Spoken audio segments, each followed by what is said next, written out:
മോനെ നീ സ്വയംവരയിലല്ലേ പോയത്? ആഘോഷം ഉഷാറാക്കണമെങ്കിലേ ആദ്യം സ്വയംവരെ തന്നെ പോകണ്ടേ.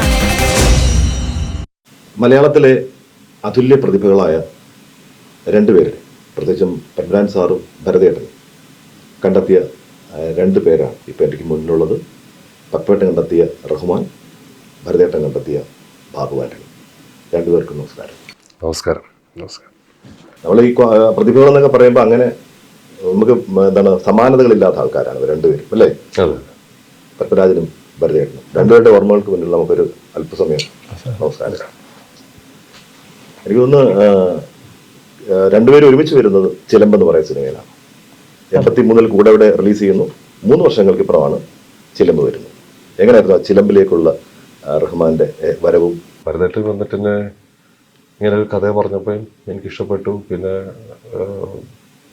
ഞാൻ വേറെ ഒന്നും ചിന്തിച്ചില്ല. ഞങ്ങൾ പിന്നെ ഇന്നത്തെ പോലെ സ്ക്രിപ്റ്റ് റീഡിംഗ് ഒന്നും ഉണ്ടായിരുന്നില്ല. കഥ ഇങ്ങനെ പറഞ്ഞു ഒരു ഇതിൽ. പിന്നെ എവിടെ ഒരു ബുക്കിൽ ഉണ്ടായൊരു കഥയാണ്, അത് വലുതാക്കി ചെയ്യുന്നതാണെന്ന് ബാലേന്ദ്രൻ പറഞ്ഞു.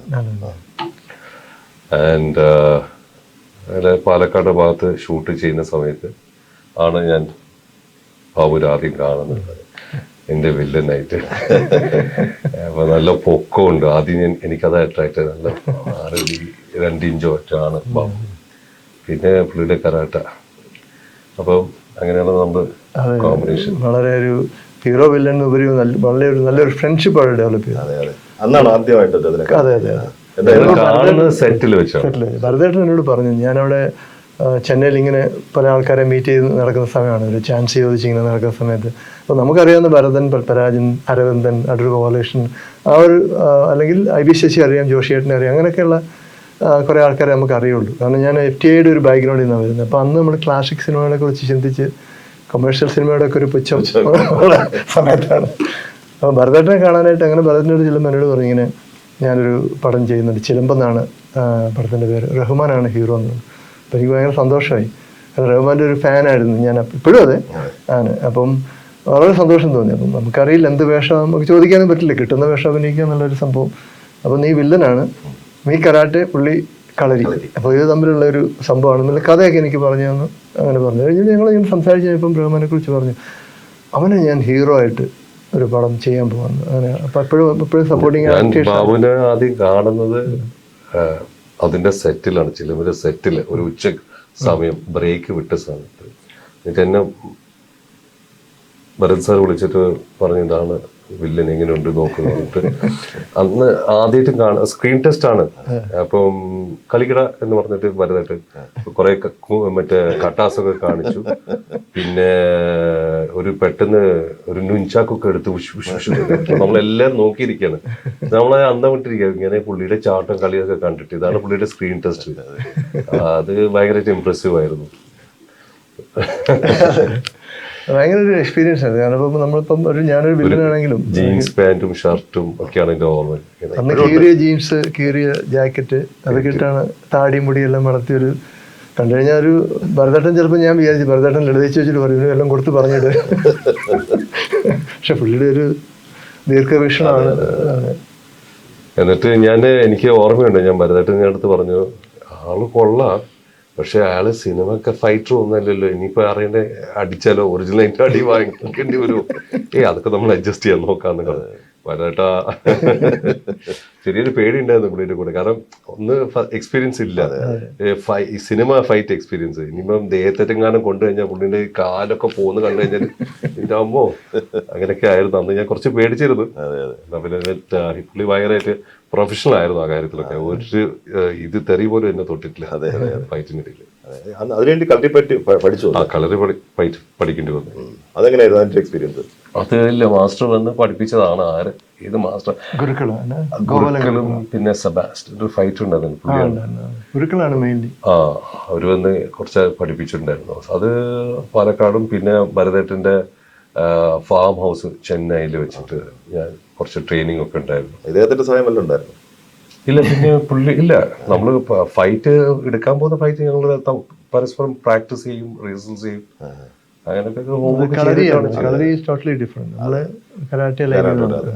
നല്ലൊരു ഭയങ്കര രസമാണ് കമ്പോസിംഗ് തന്നെ, ആക്ഷന്റെ കമ്പോസിംഗ് ഒക്കെ. ഭയങ്കര ഡിഫറെന്റ് ആയിട്ടുള്ള ഒരു ഇതാണ്. ഭരതേട്ടൻ്റെ ഒരു ഡിഫറെൻറ്റ് തിങ്കിങ് ആയിരുന്നു. ആ ഒരു ചിലമ്പിൽ ഇത് ചെയ്തിട്ട് ഇൻകോപ്പറേറ്റ് ചെയ്തിട്ട് ഭയങ്കര പാട്ടിനകത്ത് വരെ ഞങ്ങളുടെ രണ്ടുപേരുടെ ആക്ഷൻ ഇട്ടു.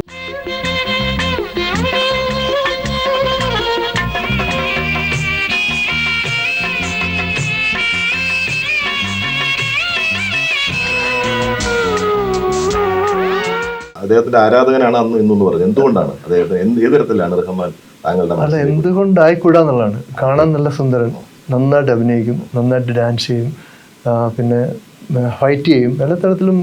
എനിക്ക് മാത്രമല്ല, എല്ലാ സകല ഓഡിയൻസും റഹ്മാൻ ഒരു ഹരമായിരുന്നു. മാത്രമല്ല V keep in touch also. ഞങ്ങള് ഇടക്കാലത്ത് ഓഫ് കോഴ്സ് ഉണ്ടായിരുന്നില്ല, പക്ഷെ അതിനുശേഷം പുള്ളി അമേരിക്ക പോയതിനു ശേഷം പിന്നെ പുള്ളി ഹീറോ ആയി. അതുകൊണ്ടാണ് എനിക്ക് എന്റെ പടത്തിന് വില്ലനായിട്ട് വരാൻ പറ്റുന്നത്. ഞാൻ തയ്യാറായിരുന്നു.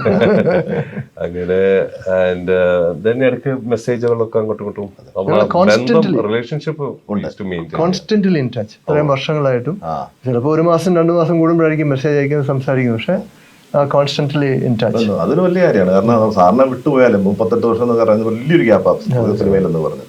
ആ ബന്ധം വെച്ച് പുലർത്തുക കണ്ടിന്യൂസ് ആണ്. വിളിക്കോ? അങ്ങോട്ടും ഇങ്ങോട്ടും. എന്താണ് ഷെയർ ചെയ്യുന്ന വിശേഷം? ഒന്നുമില്ല, ഫാമിലി കാര്യങ്ങള്. പുള്ളി അവിടെ അമേരിക്കയിലല്ലേ, സിനിമയെ കുറിച്ചൊന്നും ഷെയർ ചെയ്യാനില്ല. അപ്പൊ പിന്നെ പുള്ളിയുടെ ഫാമിലി, പാട്ട്, അത് ഇതൊക്കെ ഞാൻ അങ്ങോട്ടും എന്റെ മക്കളും അതും ഫോട്ടോസ് എടുത്ത ബർത്ത്ഡേസ് അങ്ങോട്ടും ഇങ്ങോട്ടും ഷെയർ ചെയ്യും. അത്രേ ഉള്ളൂ. ജസ്റ്റ് ഒരു സൗഹൃദം മെയിൻറ്റെയിൻ ചെയ്ത് പോകുന്നു. 38 വർഷം എന്ന് ഞാൻ പറഞ്ഞെങ്കിൽ ആദ്യം നമ്മൾ കണ്ടത് ആ സിനിമയാണെങ്കിലും അതിനിടയ്ക്ക് രഞ്ജിത്തിന്റെ ഒരു ബ്ലാക്ക് എന്ന് പറയുന്ന പടം, അതിനകത്താണ് ഒരു SIയും ഒരു കമ്മീഷണറായിട്ട്. അവിടെ വെച്ച് കാണാൻ പറ്റിയിരുന്നു അന്ന്.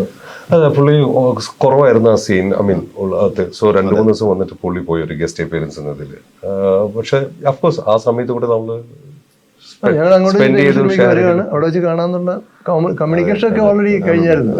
സൗഹൃദം എന്ന് പറയുന്നത് ഇപ്പം നമ്മൾ എപ്പോഴും കണ്ടുകൊണ്ടിരുന്നാലേ അല്ലെങ്കിൽ സംസാരിച്ചുകൊണ്ടിരുന്നാലേ എന്നുള്ള അതല്ല ശരിക്കും ഒരു സൗഹൃദം എന്ന് പറഞ്ഞാൽ. നമ്മൾ എത്ര ദൂരെ പോയാലും നമ്മൾ അങ്ങോട്ടും ഇങ്ങോട്ടും ചിന്തിക്കുകയും പലപ്പോഴും അതൊക്കെ അതിൻ്റെ ആ ഒരു സൗഹൃദം എന്ന് പറഞ്ഞാൽ അതൊരു വലിയ സൗഹൃദമാണ്. സാധാരണ സൗഹൃദത്തിനെക്കാട്ടിൻ്റെ ഒരു 2 പടി മുകളിൽ നിൽക്കുന്ന ഒരു സൗഹൃദമാണ്. മറ്റേത് എളുപ്പമാണ്, എപ്പോഴും കാണുന്നു, അവിടെ അയൽവക്കത്താണ്, അത് മെയിൻറ്റെയിൻ ചെയ്യാൻ വളരെ എളുപ്പമാണ്. പക്ഷെ ഇങ്ങനെയുള്ള സൗഹൃദം മെയിൻറ്റെയിൻ ചെയ്യാൻ വളരെ ബുദ്ധിമുട്ടാണ്. You have to really have that feeling. അതെ. പിന്നെ നമ്മള് വേറൊന്ന്, ഈ ഓരോ ഫ്രണ്ട്ഷിപ്പിലും നമുക്ക് തമ്മിൽ അങ്ങോട്ടും ഇങ്ങോട്ടും അഭിപ്രായ വ്യത്യാസങ്ങളൊന്നും ഇല്ല. ബാബുവിനെ സംബന്ധിച്ചിടത്തോളം ഞാൻ മനസ്സിലാക്കുന്ന വെരി ഡൗൺ ടു എർത്തും, ആരെക്കുറിച്ചൊന്നും പറയല്ല, എല്ലാം നല്ലതേ ഉള്ളൂ. അത് എനിക്ക് കേൾക്കാനും സുഖമാണ്. പിന്നെ എൻ്റെ ഫ്രണ്ട്ഷിപ്പിന് വേണ്ടി ഒന്നുമല്ല അങ്ങനെ ഒരു തോന്നും. ചിലരുണ്ടല്ലോ നമ്മളെ സൂചിപ്പിക്കാൻ വേണ്ടി, ഫ്രണ്ട് ആവാൻ വേണ്ടി സൂചിപ്പിച്ചു, അങ്ങനെ അതൊന്നുമില്ല. ജസ്റ്റ് തിങ്ക് നമുക്ക് ഇഷ്ടമുള്ളത് സംസാരിക്കും, അല്ലെങ്കിൽ ഇല്ല സിനിമയെ കുറിച്ച് സംസാരിക്കും, ഇതൊക്കെ ഉള്ളൂ. And he's a very good person, good hearted person. Same way with Rahman. Very good hearted. Even ആ സമയത്തൊക്കെ റഹ്മാൻ ഒരുപാട്. ഞാൻ പറയാൻ കാരണം എന്ന് വെച്ചാൽ സിനിമയിൽ ഒരുപാട് നമ്മളെല്ലാവരും മത്സരിക്കാണല്ലോ, അങ്ങോട്ടും ഇങ്ങോട്ടും പാറവെക്കലും മറ്റേത്. So part and parcel. ഞാൻ ആരും കുറ്റപ്പെടുത്തുന്നില്ല, അത് നമ്മുടെ തൊഴിലാണ്, നമ്മുടെ കഞ്ഞിയാണ്, വയറ്റുപഴുപ്പാണ്. ബട്ട് സോ അതില് നമുക്ക് അങ്ങനെ ഒന്നുമില്ല. എല്ലാവർക്കും അവരവരുടെ ഒരു സ്പേസ് ഉണ്ട്, നമുക്ക് അതിനകത്ത് കയറി ഇടപെടേണ്ട കാര്യമില്ല. അങ്ങനെ ഇടപെട്ട് ഒരുപാട് സാമ്രാജ്യങ്ങൾ നമ്മൾ നേടിയാൽ ഇത് എങ്ങോട്ട് കൊണ്ടുപോകാൻ? Will not take it. നമ്മുടെ സ്വത്തുക്കളുടെ കോപ്പി എടുത്ത് വേണേൽ നമ്മുടെ കോഫിനകത്ത് വെക്കായിരിക്കും. അവിടെ ചെന്ന് നമുക്ക് copy. It's all about living and let living. That's all. അത് ആദ്യ സിനിമ തന്നെ മികച്ച 2ാമത്തെ നടനുള്ള അവാർഡ് നേടിക്കൊണ്ടാണ്. ആ ക്യാരക്ടർ ഒന്നും നമുക്ക് മറക്കാൻ പറ്റില്ല. അതെന്തൊരു സംഭവമാണ്. നമുക്ക് ഇപ്പോഴും ഒരു ചില്ല് ഫീൽ ചെയ്യും. ആ ഡെപ്തൊക്കെ നമുക്ക് ഒരുമാതിരി ഇപ്പോഴും നമുക്കത് ഫീൽ ചെയ്യും. ഒരു ഭയങ്കര അസലായിട്ട് പെർഫോം ചെയ്തിട്ടുണ്ട്. അതാണ് അതിന്റെ ഒരു ചെയ്യിപ്പിച്ചതാണ്. എന്നാലും ഇത് ഫസ്റ്റ് ഫിലിം എനിക്കറിയാം. ഫസ്റ്റ് ഫിലിം ഞാൻ പെട്ട പാട്. സ്റ്റാർട്ട് ക്യാമറ എന്ന് പറയുമ്പോൾ ചങ്കിടിക്കുകയാണ്, പടപടാന്ന് ഇടിച്ചുകൊണ്ടിരിക്കുകയാണ്. അതുപോലെ പൂതി പോകുന്നില്ല. സ്റ്റാർട്ട് ക്യാമറ എന്ന് പറയുന്നത് നമ്മുടെ ചങ്കിടിക്കുകയാണ്. പക്ഷെ അത് വെച്ചിട്ട് നമ്മൾ ആൾക്കാരെ പേടിപ്പിക്കണം. അങ്ങനെ ഒരു പേടിയൊന്നും ഉണ്ടായിരുന്നു ആദ്യത്തെ സിനിമയിൽ ഞാൻ ഉണ്ടായിരുന്നില്ല. ഞാൻ പറഞ്ഞു നേരത്തെ ഇന്റർവ്യൂലൊക്കെ. എനിക്ക് വെച്ചാൽ നല്ല ഗൈഡൻസ് ആയിരുന്നു പാപ്പേട്ടൻ സാറ്. എന്നെ ഒരു എന്താ പറയുക, ഒരു പ്രഷറും തരാണ്ട് എൻ്റെ പുള്ളിയുടെ കൂടെ തന്നെ വരാനും നടക്കാനും അങ്ങനെ ഓമനിച്ചും ലാളിച്ചും പറഞ്ഞിട്ടൊക്കെയാണ് കാര്യങ്ങളും കഥകളൊക്കെ പറഞ്ഞ് എനിക്ക് ആ മൂഡ് തന്നെ അങ്ങനെയൊക്കെയാണ്. അപ്പം എനിക്ക് പിന്നെ ഒരു പക്ഷേ സിനിമയുടെ വില എനിക്കറിയില്ലായിരുന്നു. അപ്പോൾ മമ്മൂക്ക ഉണ്ട്, അവിടെ ഉണ്ട്, ഇവർക്ക് എന്താണ് ശമ്പളം ഒന്നും എനിക്കറിയില്ലല്ലോ. സിനിമ ഓടാൻ അതിൻ്റെ ബാക്കിൽ ഫിലിമാണ്, ആ ഫിലിമിന് ഇത്ര രൂപയുണ്ട്, ഫസ്റ്റ് ടേക്ക് സെക്കൻഡ് ടേക്ക്, അതൊന്നും എനിക്കറിയില്ല. സോ ഞാൻ വളരെ റിലാക്സ്ഡ് ആയിരുന്നു, എനിക്ക് തന്ന കംഫർട്ട്. പക്ഷെ രണ്ടാമത്തെ മൂന്നാമത്തെ സിനിമയാണ് ഞാൻ ശരിക്കും സിനിമ പറ്റി പഠിക്കുന്നത്. പിന്നെ ടെൻഷൻ ആവാൻ തുടങ്ങി. ഒരു എക്സ്പീരിയൻസ് ഭയങ്കര കേളിയില് ചിലമ്പില്. അതെ അതെ അതെ. ഭരതേട്ടൻ ഇതേപോലെ വളരെ കൂളാണ്, ചില്ലാണ്, എല്ലാത്തിനും അടിച്ച് എൻജോയ് ചെയ്ത് ആ അന്തരീക്ഷം അങ്ങോട്ട് ഹാപ്പി ആക്കി തരും. എന്നൊക്കെ വിളിച്ച് അപ്പൊ നമുക്ക് തുടങ്ങല്ലേ എന്നൊക്കെ പറഞ്ഞിട്ട് വെറുതെ രസത്തിനൊക്കെ അങ്ങനെയൊക്കെയാണ് ഷൂട്ട് ചെയ്യുക. നിങ്ങൾ രണ്ടുപേരും നല്ല പുകഴ്ത്തി അങ്ങോട്ട് ഏതെങ്കിലും ഒരു ബാഡ് ക്വാളിറ്റി റഹ്മാനുള്ളത് തോന്നുന്നു? എനിക്കത് ഒന്നും ഫീൽ ചെയ്തില്ല. ചിലപ്പോൾ ഇച്ചിരി മൂടിയാന്ന് തോന്നിയിട്ടുണ്ട് ചില സമയത്ത്. ചില ദിവസം ഞാൻ നോക്കിയാൽ ചിലപ്പോൾ അങ്ങനെ അങ്ങോട്ട് പോകും, കുറച്ച് അങ്ങനെ തോന്നിയിട്ടുണ്ട്. അത്രേ ഉള്ളൂ, മൂടിയായിട്ട് തോന്നിയിട്ടുണ്ട്, അത്രേ ഉള്ളൂ. അത് you are lost in the thought, maybe you have other things to think. മാനുഷികമാണ്. ഇപ്പൊ ഫീൽ ചെയ്താണോ ഈ അടുത്ത്? ഇന്നലെയാണ് തോന്നുന്നത് ഞാൻ എന്റെ അടുത്ത് ഇരുന്നിട്ട് പെട്ടെന്ന് എഴുന്നേറ്റ് പോയി. ഞാൻ ഡിപ്രസ്ഡ് ആയി പോയി. ഞാൻ ഇരുന്നില്ലേ, പിന്നെ ഞാൻ രഘുവിന്റെ അടുത്ത് വന്നിരുന്നു, അത് രണ്ടുപേരും പോയി. ഞാൻ വന്നപ്പോ ഈ സൈഡിൽ വലത്തെ ഭാഗത്ത് ഇരുന്ന ബിബിനും അവരും ഞാൻ മൈൻഡ് ചെയ്തില്ല. കാരണം അപ്പൊ ജസ്റ്റ് പോയി അവർ കൂടെ ഒന്ന് ജോളി, കാരണം അവരും ഫീൽ ചെയ്യേണ്ടെന്ന് വെച്ചാൽ എന്റെ കൂടെ 50 ദിവസമായിരുന്നു ഈ ആൻസൺ പോളും ബിബിനും എന്തിലൊക്കെ അവരവിടെ മാറിയിരിക്കുക. അപ്പൊ ജസ്റ്റ് അവിടെ പോയി അവരെ കൂടെ അത്രേ ഉള്ളൂ ബാബു. ഞാൻ ആനന്ദം വിട്ടു എന്ത്. പിന്നെ എനിക്ക് മനസ്സിലായി അവരോട് പോയിരിക്കാനാണ്. അല്ല, അത് നിങ്ങളെല്ലാരും പ്രൊഡ്യൂസേഴ്സ് ഒക്കെ ഉണ്ട്, ലിസ്റ്റിനൊക്കെ ഉണ്ട്. അപ്പൊ പിന്നെ അത് മാത്രമല്ല ക്യാമറ മൊത്തം നമ്മുടെ മെയിനായിരുന്നു എല്ലാവരും. പിന്നെ ആരും അങ്ങോട്ട് മൈൻഡ് ചെയ്തു, സോ അങ്ങോട്ട് ചാടി. തിരിച്ചു തോന്നിയിട്ടുണ്ടോ ബാബുചേട്ടൻ്റെ അകത്ത് എന്തെങ്കിലും കുഴപ്പമുണ്ടോ? ഇല്ല, എനിക്കൊരു കുഴപ്പം തോന്നിയിട്ടില്ല. ഉണ്ടെങ്കിൽ ഞാൻ മാറിപ്പോയത്. നമ്മൾ മാറില്ല, വഴി മാറി പോകും. പക്ഷെ ബോഡിയൊക്കെ മെയിൻറ്റെയിൻ ചെയ്യുന്നു രണ്ടുപേരും നന്നായിട്ട്. എന്തൊക്കെയാണ് നിങ്ങളുടെ ഒരു ആഹാരശീലങ്ങൾ ചേട്ടൻ പറയുന്നത്? എൻ്റെന്ന് പറഞ്ഞാൽ വളരെ മിനിമമായിട്ട് കഴിക്കുക എന്നുള്ളതാണ്. അതുപോലെ സമയത്തിന് കഴിക്കുക. അപ്പം എവറി ഡേ എന്തെങ്കിലും ചെറിയ ചെറിയ എക്സർസൈസ് ചെയ്യുക. അല്ലാത്ത സമയത്ത് റെഗുലറായിട്ടുള്ള എക്സർസൈസ് ഉണ്ട്. രാവിലെ ഞാൻ ഒരിക്കലും എക്സർസൈസ് ചെയ്യത്തില്ല, ഓൺലി ഇൻ ദ ഈവനിങ്. അതുപോലെ ചിലരുടെ പേര് ഞാനൊരു എക്സർസൈസ് അല്ലെങ്കിൽ ഫിറ്റ്നസ് ഫനാറ്റിക്കാന്ന് വിചാരിക്കും. അങ്ങനെയല്ല, ഞാൻ എവറി അതർ ഡേ ചെയ്യാറുള്ളൂ, എവറി ഡേ ചെയ്യത്തില്ല. അപ്പോൾ നമുക്ക് ബോഡി നമ്മുടെ ഇതനുസരിച്ചിട്ടൊന്ന് ബോഡിക്ക് ഡെവലപ്പ് ചെയ്യാനുള്ള സമയമൊക്കെ കൊടുത്തിട്ടാണ് നമ്മൾ ചെയ്യാറുള്ളത്. പിന്നെ ഫുഡ് നന്നായിട്ട് കൺട്രോൾ ചെയ്യും, സമയത്തിന് കഴിക്കും, അതാണ് അതിൻ്റെ. പിന്നെ മദ്യപാനം എന്നൊക്കെ പറഞ്ഞാൽ തീരെ ഇല്ല, വലിയ പാടാണ്. കാരണം ഒരു ഡ്രിങ്ക് എടുക്കാൻ 1 മണിക്കൂർ എടുക്കും. അതുകൊണ്ട് പ്ലാനൊക്കെ ചെയ്ത് വരുമ്പോഴത്തേന് 9:30-10 മണിയൊക്കെ ആവും, കിടക്കാറാവും.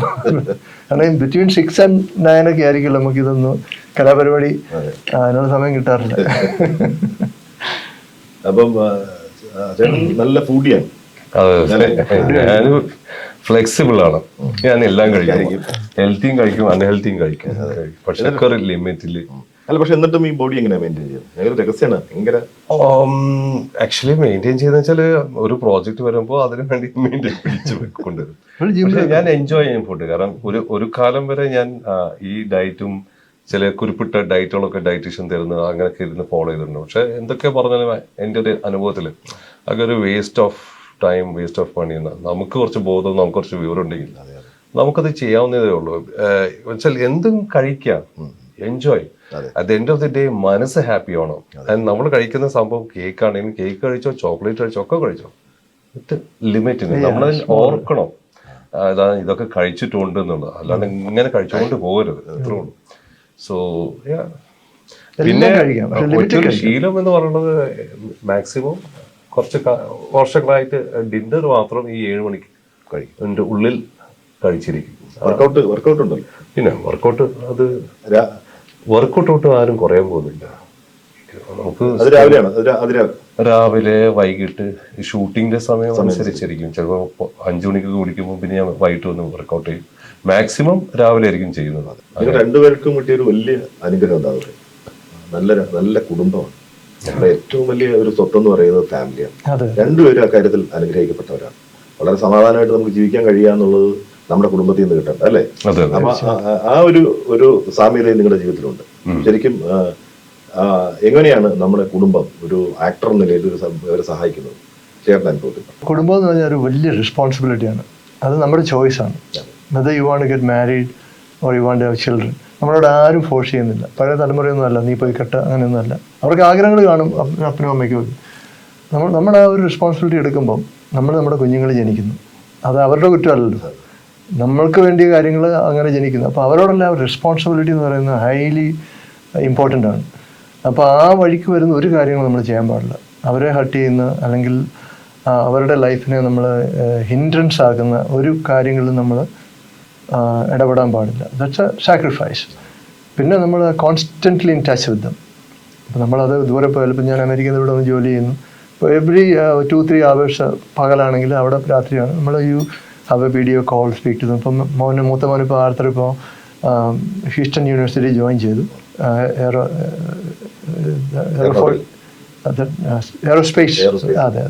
അപ്പോൾ ഞാൻ അവനെ വിളിക്കും രാത്രി ഒരു 9:30 ആകുമ്പോൾ, അവിടുത്തെ 9:30 ആകുമ്പോൾ ഞാൻ അവനെ വിളിക്കും. അപ്പം ഈ ടോക്ക് ടു ഹിം ആൻഡ് ചെറിയവനോട് സംസാരിക്കും. അങ്ങനെ be in touch, make them comfortable. കാരണം നമ്മൾ ഈ ലൈനിലേക്ക് വരുന്നു. അപ്പോൾ ഇവിടെ ഒരുപാട് working so many other women also. As a woman, American ആണെങ്കിലും കൊള്ളാം, ഇന്ത്യൻ ആണെങ്കിലും കൊള്ളാം, ഒരു ഫിയർ ഉണ്ടാവും. You make them comfortable. അങ്ങനെ നമ്മൾ പിന്നെ അങ്ങനെയുള്ള ഒരുപാട് കാര്യങ്ങൾ ചെയ്യാം. I think now is your time. പിന്നെ ബാബുവിനെ കുറിച്ച് എനിക്ക് ഒന്ന് പറയാനുള്ളത് ആക്ച്വലി അതൊരു പേഴ്സണൽ കാര്യമാണ്. ഇതിന് റിലേറ്റഡ് ടു ദിസ് നമ്മൾ സംസാരിച്ച കാര്യത്തിനെ കുറിച്ച് പറയാൻ പാടില്ലാത്തൊരു സംഭവം, പക്ഷെ എനിക്കെന്തോ പറയണമെന്ന് തോന്നുന്നു. ഈ അടുത്ത് ഞാനും ബാബുവും ഒരു യാത്രക്കിടയിൽ പ്രൊമോഷന്റെ ഭാഗമായിട്ട് ഇങ്ങനെ പോയിക്കൊണ്ടിരിക്കുന്ന സമയത്ത് ഒരുപാട് പുള്ളിയുടെ കഥകളും ബാക്ക് സ്റ്റോറിയും പറയുമായിരുന്നു. എനിക്ക് എൻ്റെ മനസ്സ് തൊട്ടൊരു ചെറിയൊരു വിഷയം. And I was respecting him for that. കാരണം ഇങ്ങനെല്ലാം പറഞ്ഞു കഴിഞ്ഞിട്ട് പുള്ളി ഒരു 9 വർഷം ഫാമിലി ആയിട്ട്. അപ്പോൾ ഞാൻ ചോദിക്കാം, നീ ഇപ്പോൾ എവിടെ ഉണ്ടായിരുന്നു, പിന്നീട് എന്ത് ചെയ്തു, അങ്ങനെയുള്ള ചോദ്യത്തിനൊക്കെ മറുപടി പറഞ്ഞുകൊണ്ടിരിക്കുകയായിരുന്നു. അപ്പം പിന്നെ 9 വർഷം ഉണ്ടായിരുന്നു. ഞാൻ ചെയ്ത ഒരുപാട് ഈ അടുത്ത കാലത്ത് ചെയ്ത സിനിമകളൊക്കെ ഹിറ്റാവുന്നുണ്ട്, പക്ഷെ ആരും എന്നെ വിളിക്കുന്നില്ല എന്നുള്ളതൊക്കെ എന്താന്ന് പുള്ളിക്ക് മനസ്സിലാവുന്നില്ല എന്നൊക്കെ പറഞ്ഞ് ഇങ്ങനെ ഇരിക്കുന്നു ഇടയിൽ. പിന്നെ ഫാമിലി ഇവിടെ, അപ്പോൾ ഫാമിലി എവിടെ നിന്ന് വെച്ചപ്പോൾ ഫാമിലി എൻ്റെ കൂടെ തന്നെ ആയിരുന്നു എന്നൊക്കെ പറഞ്ഞ് പിന്നെ ഇത് കഴിഞ്ഞ് വീണ്ടും അമേരിക്കയിൽ പോയി എന്ന് പറഞ്ഞു. അപ്പോൾ അതിൻ്റെ റീസൺ എന്ന് പറയുന്നത് പുള്ളിക്ക് അറിയാം ഇവിടെ ശരിയാവുന്നില്ല, എന്തൊക്കെയോ there is certain politics going on എന്നൊക്കെ ഫീൽ ചെയ്തിട്ട്. അപ്പോൾ ഞാൻ അമേരിക്ക പോകാൻ തീരുമാനിച്ചു. കാരണം നാളെ എനിക്ക് ഈ മണ്ണിൽ എന്തെങ്കിലും സംഭവിച്ചാൽ എൻ്റെ വൈഫിനെയോ എൻ്റെ കുട്ടികളെ നോക്കാൻ ആരുണ്ട് എന്ന് പറഞ്ഞപ്പോൾ ഞാൻ ഡയറക്റ്റ് നോക്കിയിട്ട് ഒരു പൈസ ഇല്ലാണ്ട് ഒന്നുമില്ലാണ്ട് ഇവർ 4 പേരും ഇവിടുന്ന് പാക്ക് ചെയ്ത് അങ്ങോട്ട് പോയി. അമേരിക്കയിൽ ഒരു അഡ്രസ്സും ഇല്ല. ആൻഡ് അവിടുന്ന് അങ്ങോട്ടുള്ള എങ്ങനെയാ പുള്ളി ഓരോ സ്റ്റെപ്പ് ബൈ സ്റ്റെപ്പ് ഒരു വീട് എടുക്കുന്നതും ഒരു കാർ എടുക്കുന്നതൊക്കെ I was totally blown out. കാരണം അതും അമേരിക്കയിൽ പോയിട്ട് ഒരു അറിയാത്ത സ്ഥലത്തും അതും എക്സ്പെൻസ് കൂടുതലാണ്. ഇവിടെ വന്നിട്ട് അത് ചെയ്യണമെങ്കിൽ കുഴപ്പമില്ല. സോ ഫോർ ദാറ്റ് ഫാമിലി പുള്ളി പെട്ടെന്ന് എടുത്തൊരു ഡിസിഷനാണ്. അപ്പൊ ഞാൻ ആ ഡിസിഷൻ അവിടെ പോയിട്ടാണോ ചെയ്യുന്നത്? അവർക്ക് ഇവിടെ സർവൈവ് ചെയ്യാൻ ബുദ്ധിമുട്ടാണ്. അല്ല, പുള്ളി പറഞ്ഞു ഞാൻ എന്തെങ്കിലും പുള്ളിക്ക് സംഭവിച്ചാൽ ഇവരാരും നോക്കും. കാരണം wife is A foreigner and കുട്ടികളും ഇവിടെ വളർന്നിട്ടില്ല അധികം. സോ അവരുടെ ഞാൻ നോക്കണ്ടേ എന്നൊക്കെ പറഞ്ഞു. ആ ഒരു എന്താ പറയാ ഒരു കരുതൽ സ്നേഹം വെരി ഇമ്പോർട്ടന്റ്. ബിക്കോസ് ഇല്ല, മോസ്റ്റ് ഓഫ് ദ ടൈം നമ്മളെല്ലാവരും സെൽഫിഷ് ആയി പോകും. ഒരു നമുക്ക് നമ്മുടെ ജോലി നമ്മളത് ചെയ്യുന്നത് ഇങ്ങനെ നമ്മളെ കുറിച്ച് തന്നെ ചിന്തിച്ചു പോകുന്ന ഒരാള് ഫാമിലിയെ പറ്റി ചിന്തിക്കാൻ ചില അവസരങ്ങൾ, ചില മൊമെന്റ്സ് മസ്റ്റാണ്, മറന്നു പോകുന്നതാണ്. ഫാമിലി നമുക്ക് എങ്ങനെയാണ് ബലമായിട്ട് പലപ്പോഴും പറഞ്ഞിട്ടുണ്ടെങ്കിലും ഒരുപക്ഷെ ഈ പറഞ്ഞ പോലെ ഏറ്റവും കരുതലുള്ളൊരു ഇടമാണ്. ചെറുതന്നെ പറഞ്ഞിട്ടുണ്ട്, എപ്പോഴും മറ്റെവിടെ ഇരിക്കുന്നതിനെക്കാട്ടി ഞാൻ വളരെ കംഫർട്ട് ആവുന്നത് ആ ഫാമിലിയിലേക്ക് അവിടുത്തെ കുട്ടികള്. നേരത്തെ നിങ്ങൾ പറഞ്ഞ പോലെ നല്ല പേരൻസ് ആണ് നമുക്ക്, മാതാപിതാക്കൾ അങ്ങനെ ഉണ്ടായതുകൊണ്ട് അതൊരു ഭാഗ്യമാണ്. സത്യം. എൻ്റെ ഫാദർ, എൻ്റെ മദർ എന്നെ വളർത്തി കൊണ്ടുവന്ന വിധം ഇതൊക്കെ അതിൻ്റെ ഒരു എന്താ പറയാ ആ റൂട്ടിങ് വെച്ച് തന്നവരാണ്. സോ അത് എപ്പോഴും ഉണ്ടാവും എനിക്ക്. പിന്നെ എൻ്റെ ഗ്രാഫ് എടുക്കുകയാണെങ്കിൽ ഞാൻ എൻ്റെ 5 വയസ്സ് മുതൽ സിനിമയിൽ വന്ന് ഒരു 93 വരെ ഞാൻ ഒറ്റക്കെട്ട മീൻസ് ഞാൻ ഒറ്റക്കായിരുന്നു. ബോർഡിങ് സിനിമ അങ്ങനെ ഈ ഹോട്ടൽ ആ ഹോട്ടൽ യാത്രയിലായിരുന്നു. അപ്പം ഒരു സ്നേഹം, ഒരു ഫാമിലി അങ്ങനെയൊന്നുമില്ല. ഓഫ്കോഴ്സ് പാരൻസിന് ലവ് ഒക്കെ ഉണ്ടായിരുന്നു, പക്ഷെ ഞാൻ അവരെ വല്ലപ്പോഴൊക്കെ കാണാം. സ്കൂളിങ് കഴിഞ്ഞ ഉടനെ സിനിമയിലേക്ക് വന്ന ആളാണ്. പിന്നെ സിനിമയിൽ തിരക്ക് കൂടിയപ്പോൾ സമയം കിട്ടുന്നില്ല. എവിടെയെങ്കിലും ഒരു ഗ്യാപ്പിൽ ഞാൻ വരും 10 ദിവസത്തേക്ക് പോയി വരും, അങ്ങനെയൊക്കെയായിരുന്നു. പക്ഷെ എൻ്റെ ബേസ് അവരെനിക്ക് തന്ന സ്കൂൾ, എഡ്യൂക്കേഷൻ, ഇതെല്ലാം കൊണ്ടായിരിക്കണം ഞാനിങ്ങനെ. ആൻഡ് പിന്നെ ഞാൻ സിനിമയിൽ വന്നതിന് ശേഷം സുമാരി ചേച്ചി ഞാൻ ഓർക്കുന്നു. സുമാരി ചേച്ചിയാണ് ആദ്യം എൻ്റെ ഇതിൽ ഇട്ടത്. നസീർ സാറിനെ കണ്ടുപിടിക്കില്ല അയാൾ എല്ലാവരും ഇങ്ങനെ പറഞ്ഞു ഞാൻ അങ്ങനെ ആയിപ്പോയി. ചില സമയത്ത് ഞാനത് കൂടുതലായിപ്പോയോ എന്നൊരു തോന്നുന്നു സിനിമയിൽ. കാരണം ഇപ്പൊ നമ്മൾ കുറച്ച് ടഫ് ആവണല്ലോ. പിന്നെ ഫാമിലി, വൈഫ് വന്നതിന് ശേഷം ആണ് ലൈഫെ കുറിച്ച് കുറച്ചുകൂടി സീരിയസ് ആയിട്ട് ഞാൻ നോക്കിയത്. മക്കളായി, പ്രാരാബ്ദങ്ങളായി. അപ്പൊ എവറിവെയർ അവളായിരുന്നു അറ്റ് ദി എൻഡിങ്. അല്ല, ഡിസിഷൻ എടുക്കുന്നല്ല, ആ ബാക്ക് സപ്പോർട്ട് എന്ന് പറയുന്നത്. At the end of the day അവളുടെ അടുത്താണ് തിരിച്ചു പോകുന്നത്. ഭയങ്കര സപ്പോർട്ടീവ് ആയിരുന്നു. സോ ഇന്നിപ്പോൾ ചോദിച്ചാൽ ഒരു സ്ത്രീയെ കുറിച്ച് ഏറ്റവും അധികം ചെയ്യുന്നത്, ഓഫ്കോഴ്സ് എനിക്ക് അമ്മയും അച്ഛനൊക്കെ ഉണ്ടാവും, പക്ഷെ it's my wife and she's A greatest person in my life. പറയുകയാണ് മറ്റൊരാളോട്, ഇതാണ് ഏറ്റവും വലിയ ഭാഗ്യം. ആ ഒരു കമ്മിറ്റ്മെന്റ് ഉണ്ടല്ലോ, അത് ഇറ്റ്സ് വെരി ഡിവൈൻ. അതിനകത്ത് എവിടെങ്കിലും ഒരു തകർച്ച പറ്റിയാൽ അല്ല, അത് കിട്ടാൻ നമ്മൾ ഈ പറഞ്ഞ പോലെ നമ്മുടെ പൂർവ്വപിതാക്കളൊക്കെ ചെയ്ത ഭാഗ്യം. അതെ, തീർച്ചയായിട്ടും. നമുക്ക് റഹ്മാൻ പറഞ്ഞ പോലെ നമ്മുടെ പേരൻസ് നമുക്ക് തന്നെ സീഡ് ഉണ്ടല്ലോ. പക്ഷെ റഹ്മാൻ പറഞ്ഞപ്പോൾ എനിക്കതൊരു ഫീൽ ചെയ്തു. കാരണം അതായത് ഈ 5 വയസ്സ് തൊട്ട് ബോർഡിംഗ് സ്കൂളിലുള്ള ഒരു ജീവിതം, ഞാനൊരു വർഷം പോയി ബോർഡിങ്ങിൽ നിന്നതാണ്. അപ്പോൾ അന്ന് ഞാൻ പെട്ട് പാട്. അപ്പൊ ആ ഒരു മിസ്സിങ് ഉണ്ടല്ലോ, പേരൻസിനെ മിസ് ചെയ്യുന്നത്. ഇതൊരു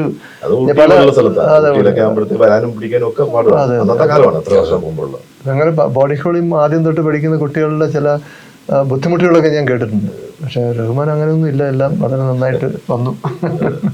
അല്ല, പിന്നെ കുറെ മാറാൻ കാരണം അനുഭവം കൊണ്ട് സത്യം. ബിക്കോസ് ബോർഡിങ്ങിലൊക്കെ ആണെങ്കിലും പോലും എനിക്ക് മാറാമായിരുന്നു. ഡിറ്റാച്ച്ഡ് ആവാൻ സാധ്യതയുണ്ട്, ബോർഡിംഗ് ഡിറ്റാച്ച് ആവാൻ സ്നേഹം ഇതൊക്കെ. പക്ഷെ അനുഭവങ്ങൾ കൊണ്ട് ഞാൻ മാറിയതാണ്. ഇപ്പൊ 36 വർഷങ്ങൾക്ക് ഇപ്പുറം അന്നത്തെ നായകനും വില്ലനും വീണ്ടും എത്തുന്നു എന്നുള്ളതാണ് എൻ്റെ ഏറ്റവും കൗതുകമുള്ള കാര്യം, അല്ലെ?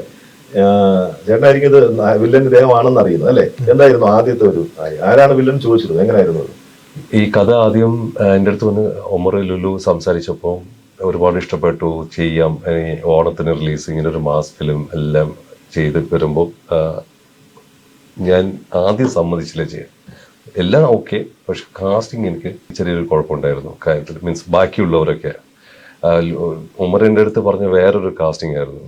അതിൽ ബാബു ആൻ്റണി എല്ലാവരും ഉണ്ടായിരുന്നു. പക്ഷെ എനിക്ക് തൃപ്തിയായിരുന്നില്ല ആരൊക്കെ ഇതിൽ. പിന്നെ ഞങ്ങളെ വീണ്ടും ഇരുന്ന് ഡിസ്കസ് ചെയ്ത്, പ്രൊഡ്യൂസറുമായിട്ട് ഡിസ്കസ് ചെയ്ത് കംപ്ലീറ്റ് കാസ്റ്റിനെ മാറ്റി. പക്ഷെ ഞാൻ പറഞ്ഞു അതിൽ ബാബു ആൻ്റണി മാറ്റരുത്, ബാബു ആൻ്റണി ആ റോൾ ചെയ്തേ പറ്റൂ. അത് എന്തെങ്കിലും നിങ്ങൾക്ക് പറ്റിയില്ലെങ്കിൽ ഞാൻ വിളിച്ച് പറയാമെന്നും പറഞ്ഞിട്ടുണ്ടായിരുന്നു. സോ അത് അല്ല, ആ ക്യാരക്ടർ ബാബു ആൻ്റണി അല്ലാണ്ട് വേറെ ആൾക്ക് ചിന്തിക്കാൻ പറ്റില്ല. റീപ്ലേസ്മെന്റ് ഇല്ല. ഞാൻ പറഞ്ഞു പുള്ളി അല്ലാതെ ബാക്കി എല്ലാവരും വന്നു മാറ്റാൽ അതിന്റെ നല്ലതിന് വേണ്ടിയാ പറഞ്ഞത്, അല്ലാണ്ട് ആരുമായിട്ട് എനിക്ക് തോന്നുന്നില്ല. ആ കാസ്റ്റിങ്ങിന്റെ കാര്യത്തിൽ എന്നിട്ടാണ് ഈ തുടങ്ങി. സോ എനിക്കറിയാമായിരുന്നു, ആൻഡ് ഐ വാണ്ടഡ് ഹിം. ഞാൻ ഉമ്മറടുത്തും പറഞ്ഞു. അപ്പൊ ഉമ്മർ പറഞ്ഞു ഇല്ല. അപ്പോഴാണ് ഞാൻ അറിയുന്ന ഉമ്മർ ഇങ്ങനെ ഡേറ്റ വെച്ച് ഒരു പ്രോജക്റ്റ് ഓൾറെഡി അനൗൺസ് ചെയ്തിട്ടുണ്ടായിരുന്നു. പുള്ളി പറഞ്ഞു അല്ലല്ല ഞാൻ സംസാരിച്ചോളാം എന്നൊക്കെ പറഞ്ഞു. അതൊരു സുഹൃത്തിന്റെ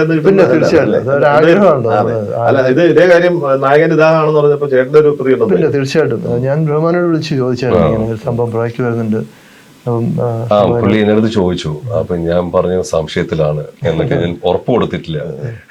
ബിക്കോസ് എനിക്ക് ഈ ആർട്ടിസ്റ്റ് ഇവരൊക്കെ ഒക്കെ ഫിക്സ് ആയതിനു ശേഷം ഞാൻ ആലോചിക്കാം എന്നാണ് പറഞ്ഞത്. പിന്നെ എന്നോട് ഉമർ പറഞ്ഞു എല്ലാം കൺഫേംഡ് ആണ്. അപ്പൊ ഉമർ എന്നെ വിളിച്ചിട്ട് പറഞ്ഞു ഇങ്ങനൊരു പടമുണ്ട്, ബാബ ഇങ്ങനെ ഒരു സംഭവം ചെയ്യണം.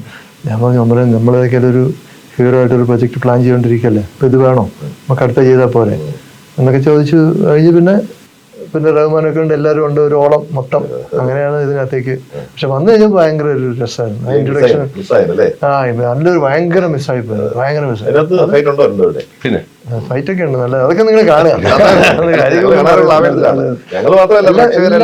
എല്ലാം വളരെ ഡിഫറെന്റ് ആയിട്ടുള്ള കഥാപാത്രങ്ങൾ, നമ്മൾ യൂഷ്വലി കാണുന്ന ടൈപ്പുള്ള. ഇപ്പം റഹ്മാന്റെ ആണെങ്കിലും യൂഷ്വലി കണ്ടുവരുന്ന ഒരു അതുമായിട്ട് യാതൊരു ബന്ധമില്ലാത്ത ചില മോമെന്റ്സ് ഒക്കെ ഉണ്ട്. എൻ്റെ ഇൻട്രൊഡക്ഷനിൽ ഒരു സംഭവം സംഭവിക്കുന്നുണ്ട്. അപ്പൊ അത് ഒരു ഭയങ്കര അബദ്ധമാണ് സംഭവിക്കുന്നത്. അത് പുള്ളിക്ക് മനസ്സിലായിട്ടുള്ള ഒരു എക്സ്പ്രഷൻ ഉണ്ട്. എങ്ങനെ ഇടുന്നത് എനിക്കറിയത്തില്ല. എൻ്റെ അമ്മേ, നശിപ്പിച്ചുള്ളൊരു സാധനം. അതുപോലെയുള്ള ചില നല്ല നല്ല ഒരുപാട് ഡിഫറെന്റ് നല്ല റേഞ്ചുള്ള ആക്ടറാണ്. പക്ഷെ ഇതുവരെ പുള്ളിയെ കറക്റ്റ് യൂട്ടിലൈസ് ചെയ്തിട്ടില്ല.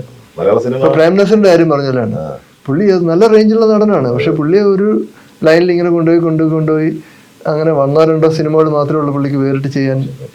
ഇരുട്ടിന്റെ ആത്മാവ്, പിന്നെ മറ്റേ നമുക്കത് അങ്ങനെ പറയാൻ എളുപ്പമാണ്, യൂട്ടിലൈസ് ചെയ്തില്ല എന്നൊക്കെ പറയൂ. പക്ഷെ സിനിമ എന്ന് പറഞ്ഞാൽ ഇപ്പോൾ ഒരു ആദ്യത്തെ സിനിമ എല്ലാവർക്കും പാഷനാണ്. എനിക്ക് പാഷനാണെന്നൊക്കെ പറഞ്ഞ് വരും. എന്നാ പിന്നെ ഫ്രീ ആയിട്ട് അഭിനയിക്കും, എന്നാ പിന്നെ ഫ്രീ ആയിട്ട് ഡയറക്റ്റ് ആരും ചെയ്യുന്നില്ല. പാഷൻ എന്ന് പറയുന്നത് ഇതൊരു ബിസിനസ്സാണ്. ഡെഫിനറ്റ്ലി അതിൻ്റെ പൈസ വേണം, എല്ലാം വേണം. സോ ഒരു പടം വിജയിച്ചു കഴിഞ്ഞാൽ ഇതാണ് നേരത്തെ ബാബു പറഞ്ഞത്, ട്രെൻഡ് എന്ന് പറഞ്ഞിട്ട് ഒരു ക്യാരക്ടർ ഒരു വേഷം ചെയ്താൽ ആ ക്യാരക്ടർ ആയിരിക്കും ഇനി വന്നുകൊണ്ടിരിക്കുന്നത്. അത് സ്റ്റീരിയോ ആയി പോകും കുറച്ച് കഴിഞ്ഞാൽ.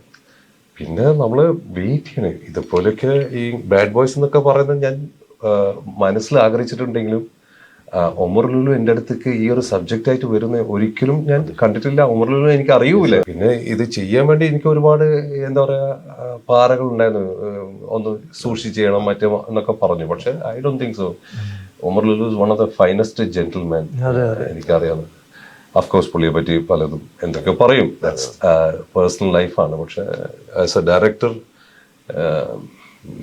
ടെറിഫിക്. ഞാൻ വർക്ക് ചെയ്ത ഈ അടുത്ത കാലത്ത് വർക്ക് ചെയ്ത എക്സ്പീരിയൻസിൽ എൻ്റെ ഇത് ഇത്രയും ആർട്ടിസ്റ്റിനെ മെയിൻറ്റെയിൻ ചെയ്ത അത് ഐ.വി. ശശിക്ക് ഉണ്ടായിരുന്നു ആ കഴിവ്. ഇതിൽ നിങ്ങൾ നോക്കുകയാണെങ്കിൽ അത്രയും ആർട്ടിസ്റ്റ്, അതായത് ഒരു സീൻ വരികയാണെങ്കിലും അയാളൊരു ആർട്ടിസ്റ്റാണ്, നിലവിലുള്ളൊരു ആർട്ടിസ്റ്റാണ്. അപ്പം എല്ലാ ആർട്ടിസ്റ്റും ഈഗോസ് കോംപ്ലക്സസ് ഉണ്ടാവും ഒരു സെറ്റിൽ വരുമ്പോഴും പോകുമ്പോഴും വരും. ഇവരൊക്കെ പല മെന്റൽ ഇതിലായിരിക്കും വരുന്നത്, ചിന്തയിലൊക്കെ. അപ്പോൾ അതിനൊക്കെ ഒരു ഡയറക്ടർ എങ്ങനെ ഇവരൊക്കെ അഡ്ജസ്റ്റ് ചെയ്ത് ഫ്രെയിമിൽ കൊണ്ട് നിർത്താന്ന് പറയുന്നത് പലർക്കും പല അഭിപ്രായ വ്യത്യാസങ്ങളുണ്ടാവുമല്ലോ നാച്ചുറലി. സോ നമ്മളിപ്പം 4-5 പേര് നോൺ ആർട്ടിസ്റ്റും ബാക്കിയൊക്കെ പുതുമുഖങ്ങളല്ല, എല്ലാവരും പ്രിയപ്പെട്ട ആക്ടേഴ്സ് ആണ്. അവർക്ക് അവരുടേതായിട്ടുള്ള സ്പേസും ഉണ്ട്. സോ ഇവരൊക്കെ മെയിൻറ്റെയിൻ ചെയ്ത് ഈ ഒരു ഷൂട്ടിംഗ് തീർക്കുക എന്ന് പറയുന്നത് വലിയ കാര്യമാണ്, അത്ഭുതമുള്ള കാര്യം. അത് ഇപ്പൊ ഈ അടുത്ത കാലത്ത് ഇത്രയില്ല. 2020 ശേഷം അതിന് ജോഷി സാർ വേണം. അഫ്കോഴ്സ് ഞാൻ മറന്നു. അപ്പൊ ജോഷി സാർ പോലെയുള്ള ആൾക്കാർക്ക് ഇത്രയും ആർട്ടിസ്റ്റിനെ പറ്റൂ. സോ അതൊരു ഹൈലൈറ്റ് ആണ്. ചിലമ്പിലേക്ക് തന്നെ നമുക്ക് തിരിച്ചു വരാം. എനിക്ക് ആ സിനിമയിലെ പാട്ട് എപ്പോഴും താരും തളിരും എഴുകൂട്ടി അല്ലേ, എഴുതിയതറിയോ? ഭരതൻ എഴുതിയല്ലേ? ഭരതൻ തന്നെയാണ് സംഗീതം നൽകിയത്. ഔസേപ്പച്ചൻ ആണ് വെച്ചിരിക്കുന്നത്. മ്യൂസിക്കിന്റെ ആദ്യമൊക്കെ അദ്ദേഹമാണ് പറഞ്ഞു കൊടുത്തത്, മോഹൻ രാഗത്തിൽ. അങ്ങനെ എന്തൊക്കെ പറഞ്ഞിട്ടുണ്ടോ? കേട്ടിട്ടുണ്ടോ? ശരിക്കും അത് ഭരതനാണ് അതിന്റെ പുറകിൽ നിൽക്കുന്ന ആള്. അറിയാം. ആ പാട്ട് നമുക്ക് വേണ്ടി ബാബുചേട്ടൻ പാടും. അതിന്റെ ഭരതേട്ടന്റെ ഒരു സംഭവം വെച്ചാല് ഇപ്പോഴുള്ള പല സിനിമകളിലും പാട്ടെന്ന് പറഞ്ഞ് വരികയല്ല. അപ്പൊ പുള്ളി പറയും പാട്ടിന്റെ ഒരു പഞ്ച് വേണം, അതായത് എവിടെ ഈ പാട്ട് പ്ലേസ് ചെയ്യണം, എവിടെ ഇത് അവസാനിപ്പിക്കണം, ആ ഒരു കാൽക്കുലേഷൻ ഒക്കെ ഉണ്ട്. അപ്പൊ അതിനകത്ത് വളരെ ബ്യൂട്ടിഫുൾ ആയിട്ടുള്ളൊരു സീനാണ്. പിന്നെ ശോഭനയുടെ കയ്യിൽ റഹ്മാൻ ഇങ്ങനെ കയറി പിടിക്കുന്നു, ശോഭന ഇങ്ങനെ ടക്ക് എവിടെയാണ് പാട്ട് അതിമനോഹരമാണ്. അതുപോലെ നമ്മുടെ മുമ്പ് പറഞ്ഞാൽ ഒരു പടത്തിൽ ഹീറോ എന്ന് പറയുന്ന ആളുടെ ഒരു മനസ്സ്, ഒരു വിശാല മനസ്സ് ആ പടത്തെ ഒരുപാട് ഹെൽപ്പ് ചെയ്യും. ഇപ്പോൾ ഹീറോ ചിന്തിക്കുകയാണ് ആരെങ്കിലും എന്നെ ഓവർഷാഡോ ചെയ്യുകയാണ്, അല്ലെങ്കിൽ അങ്ങനെ പോവോ ഇങ്ങനെ പോവോ എന്നൊക്കെ പേടി ഒക്കെ വന്നു കഴിഞ്ഞ് കഴിഞ്ഞാൽ പടത്തെ ഭയങ്കരമായിട്ട് ബാധിക്കും. അങ്ങനെയുള്ള പ്രശ്നമൊന്നും റഹ്മാനില്ല. അവരുടെ അടുത്ത് വന്ന് പെർഫോം ചെയ്ത് പോകുന്നു. അതായത് ഡയറക്ടർക്ക് ഒരു വോയിസ് എപ്പോഴും ഉണ്ടാകും. ഡയറക്ടർ പറയുന്ന സിനിമ അല്ലെങ്കിൽ സ്ക്രിപ്റ്റ് റൈറ്റർ പറയുന്ന സിനിമ അത് അക്സെപ്റ്റ് ചെയ്യാനുള്ള മനസ്സുള്ള ഹീറോ, അങ്ങനെയുള്ള സിനിമകളാണ് എക്കാലത്തും വിജയിച്ചിരിക്കുന്നത്. അല്ലെങ്കിൽ ഇത് വൺ മാൻ ഷോ ആയിട്ട് മാറും. വൺ മാൻ ഷോ ആയിട്ട് മാറുമ്പോഴത്തേന് നമ്മൾ തെങ്ങ് ഇങ്ങനെ വളരുന്ന പോലെയാണ്, കൊന്നത്തെങ്ങ് വളരുന്ന പോലെ ഒളിഞ്ഞു ഇങ്ങനെ ഒരു ആൾ മാത്രം വളർന്ന് എന്താണ് ഈ സപ്പോർട്ടിങ് ആക്ടർ എന്ന് പറഞ്ഞു കഴിഞ്ഞാൽ they are suppose to be the stones. Pyramid സ്ട്രക്ചറാണ് ഹീറോ എന്ന് പറയുന്ന. ആ പിരമിഡിൻ്റെ ഏറ്റവും മുകളിലിരിക്കുന്ന കല്ലാണ്. അപ്പോൾ ഈ സപ്പോർട്ടിങ് ആക്ടേഴ്സാണ് ഇങ്ങനെ ഇത് ബിൽഡപ്പ് ചെയ്ത് കൊണ്ടുവരുന്നത്. അത് പലർക്കും മനസ്സിലാകില്ല. അത് പിരമിഡ് തിരിച്ചു വെച്ചാൽ അങ്ങനെ ഉണ്ടാവും. എവറിത്തിങ് കംപ്ലീറ്റ് ഒരു ഹീറോയുടെ തലയിലിട്ട് കൊണ്ടുവച്ച് കഴിഞ്ഞാൽ അത് കൊളാപ്സ് ചെയ്യും. So most heroes don't understand that. അപ്പോൾ അങ്ങനെയുള്ള പ്രശ്നങ്ങൾ ഒന്നും ഇല്ലാത്ത ഒരു സംഭവമാണ്. അതുകൊണ്ട് പടത്തിന് അതിൻ്റെതായ ക്വാളിറ്റി, ഡയറക്ടറുടെ വോയിസ്, പല ഡയലോഗുകളും നമ്മൾ അതിനകത്ത് പറയാനുള്ള ഫ്രീഡം, പല ചെയ്യാനുള്ള ഫ്രീഡം. അത് ഇപ്പോൾ റഹ്മാനാണല്ലോ എൻ്റെ ഒരു സീക്വൻസ് വന്നിട്ട് ഇങ്ങനെ ഒരു തൊടുമ്പോഴത്തെ ഒരു സംഭവം ചെയ്യാൻ പറഞ്ഞു. അപ്പം അത് കറക്റ്റായിരുന്നു. എൻ്റെ മനസ്സിൽ തോന്നിയ സാധനമാണത്. അത് പെർഫെക്റ്റ് മാച്ചായിരുന്നു. ഒരു പാട്ട് അത് ഒഴിവാക്കാനാണ് ഇത്ര നേരം പിന്നെ എനിക്ക് ഒട്ടും പ്രിപ്പറേഷൻ ഇല്ലാത്തൊരു സംഭവം. അതുകൊണ്ട്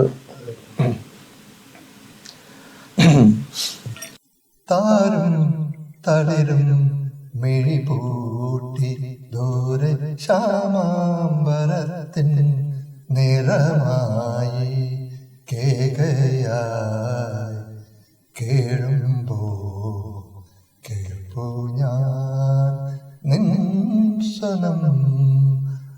താരും തളിരും മിഴിതൂട്ടി ദൂരെ ശ്യാമാംബരത്തിൻ നിറമായി. ദാസേട്ടന്റെ വോയിസ് ലതിക ഓ അസാമാന്യം. ആ ആ സീനൊക്കെ പിക്ചറൈസിങ് പിക്ചറൈസിങ് അടിപൊളി. അയ്യോ ആ മനോഹരമായ കാഴ്ചകളാണ് നമ്മുടെ മനസ്സിൽ നിൽക്കുന്നത്. അതൊക്കെ ഒരിക്കലും മറക്കാൻ പറ്റാത്ത അല്ലേ. അതാണ് സിനിമയുടെ ഒരു മാജിക് എന്ന് പറയുന്നത്. ഞാനിപ്പോ പറയുമായിരുന്നു, ഒരു മാജിക് ക്രിയേറ്റ് ചെയ്യാൻ പറ്റിയാൽ ആ സിനിമ എന്നത്തേക്കും നിലനിൽക്കും. അല്ലാണ്ട് ഒരു പുതിയ സിനിമ പഴയ സിനിമ എന്ന് അങ്ങനെ ഒരു സിനിമയില്ല. രണ്ട് സുഹൃത്തുക്കളെ 38 വർഷങ്ങളിൽ ഞങ്ങൾക്ക് ഒന്നിക്കാൻ കഴിഞ്ഞു എന്നുള്ളത് മാത്രമാണ് ഞങ്ങളുടെ ഇപ്പോഴത്തെ ഏറ്റവും വലിയ സന്തോഷം. ഒരുപാട് പ്രശ്നങ്ങൾ നമ്മുടെ ചുറ്റും നടക്കുന്നു. അതെല്ലാം മറന്ന് വയനാട്ടിലെ ഇഷ്യൂ നമുക്കറിയാം. ഹേമ കമ്മിറ്റി അതിന്റെ ഒരു പ്രശ്നങ്ങളൊക്കെ ഇങ്ങനെ നിൽക്കുമ്പോഴും മലയാള സിനിമ നിൽക്കണമെന്നല്ല നമ്മൾ ആഗ്രഹിക്കുന്നത് അല്ലെ. ആ പശ്ചാത്തലത്തിലാണ് ഈ വാർഡ് ബോയ്സ് ഓണത്തിന് വരുന്നത്. നിങ്ങളുടെ രണ്ടുപേരുടെയും റീഎൻട്രി മീൻസ് നിങ്ങൾ നായകനും വില്ലനുമായിട്ട് വരുന്നത് കാണാൻ ഞങ്ങളും ഒക്കെ വലിയ പ്രതീക്ഷയോടെ ഇരിക്കുന്നു. ഒരുപാട് രണ്ടുപേർക്കും നല്ല 2 ഓണാശംസകൾ നേരുന്നു. ക്യാൻ ചാനൽ പ്രേക്ഷകർക്ക് എല്ലാവർക്കും എന്റെ ഹൃദയത്തിൽ നിന്ന് ഓണാശംസകൾ. എന്റെയും